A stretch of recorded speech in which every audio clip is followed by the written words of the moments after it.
যাদের পিরিয়ডটাই রেগুলার হচ্ছে না, কিছুতেই পিরিয়ড রেগুলার হয় না, ওষুধ না খেলে পিরিয়ড হয় না, এদেরকে কিন্তু আসতেই হবে।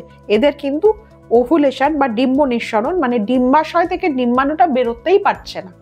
যদি ডিম্বাশয় থেকে ডিম্বাণু না বেরোয় তাহলে কি করে ফার্টিলাইজেশন হবে? প্রেগনেন্সি তো পরের কথা, তাই না?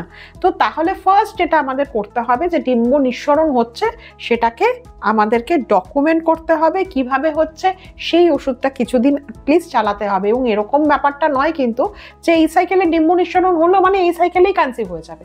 তাহলে তো যাদের কোনো পিসিওএস ছিল না, প্রত্যেকটা সাইকেলে ডিম্ব নিঃসরণ হচ্ছিল, তারা প্রত্যেকটা সাইকেলেই একবার চেষ্টা করলেই কনসিভ করতে পারতেন। সেটা কি হয়?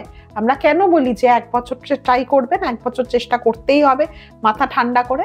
তার মানে প্রত্যেক সাইকেলে ডিম্ব নিঃসরণ হলেই যে হবে তা নয়। সেই জন্য যখন আপনি ডাক্তারের কাছে গেলেন, উনি আপনাকে বললেন যে এই ওষুধে আপনার ডিম্ব নিঃসরণ হচ্ছে, মনিটরিং এ আছেন, কটা দিন আপনাকে এইভাবে কটা সাইকেল করতে হবে, এইভাবে ট্রাই, সেটা কিন্তু মানতে হবে। এরকম ভাবলে চলবে না যে ডিম্ব নিঃসরণ হলো কিন্তু আমি কনসিভ করলাম না, তার মানে কিন্তু আমি আর কনসিভ করতে পারবো না বা আমার মেথডটা ভুল হচ্ছে ট্রিটমেন্টের।